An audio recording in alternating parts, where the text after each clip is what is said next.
পবিত্র ঈদ উল ফিতর এলেই দেশের সিনেমা অঙ্গনে নতুন প্রাণের সঞ্চার হয়। পরিবার, পরিজন, বন্ধুদের সঙ্গে প্রেক্ষাগৃহে সিনেমা দেখার সেই পুরনো উৎসব মুখর পরিবেশ আবারও ফিরে আসে। এবারের ঈদও ঠিক তেমনই এক প্রাণ চাঞ্চল্য দেখা যাচ্ছে দেশের সিনেমা হলে। নতুন নতুন সিনেমা মুক্তির সঙ্গে সঙ্গে দর্শকদের ভিড়ও জমে উঠেছে প্রেক্ষাগৃহগুলোতে।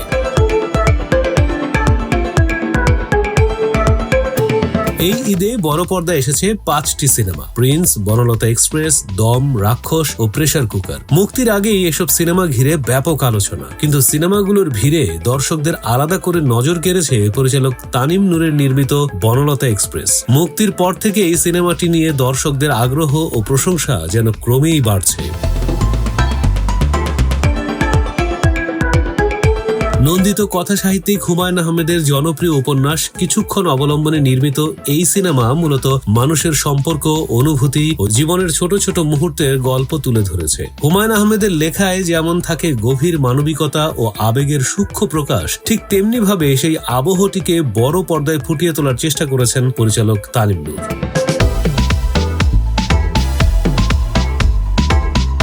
পরিচালক জানিয়েছেন, গল্পের বাস্তবতা ধরে রাখতে সিনেমার সময়কাল হিসেবে তিনি 2007 সালের প্রেক্ষাপটকে বেছে নিয়েছেন। ফলে পুরো সিনেমা জুড়েই রয়েছে এক ধরনের নস্টালজিক আবহ। পুরনো দিনের ট্রেন যাত্রা, অচেনা মানুষের সঙ্গে পরিচয়, ছোট ছোট কথোপকথন সব মিলিয়ে দর্শকদের জন্য তৈরি হয়েছে এক আবেগঘন অভিজ্ঞতা।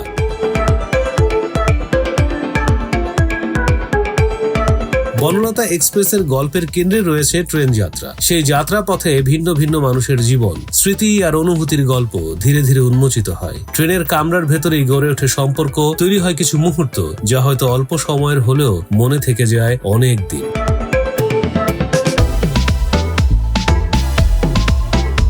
এই সিনেমার অন্যতম আকর্ষণ এর অভিনয় শিল্পীদের সমাবেশ।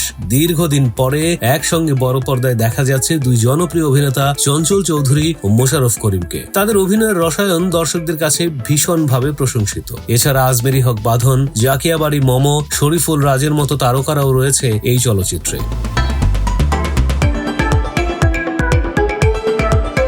শুধু গল্প বা অভিনয় নয়, মুক্তির প্রথম দিন থেকে আয়ের দিক থেকে ভালো অবস্থানে রয়েছে বনলতা এক্সপ্রেস। মাল্টিপ্লেক্সে সিনেমাটি দর্শকদের কাছ থেকে বেশ ইতিবাচক সাড়া পেয়েছে। স্টার সিনেপ্লেক্স ও লায়ন সিনেমাস মিলিয়ে মোট 21টি শোর মধ্যে 17টি শো ছিল হাউসফুল। সিনেমাটির আয় দাঁড়িয়েছে এখন পর্যন্ত প্রায় 20,40,000 টাকা, যা চলতি বছর মাল্টিপ্লেক্সে দ্বিতীয় সর্বোচ্চ ওপেনিং এর রেকর্ড। সব মিলিয়ে বলা যায়, বড় বাজেট বা অতিরিক্ত চমকের চেয়ে ভালো গল্পই যে শেষ পর্যন্ত দর্শক হৃদয় জয় করে, বনলতা এক্সপ্রেস যেন সেই সত্যকেই আবার প্রমাণ করল।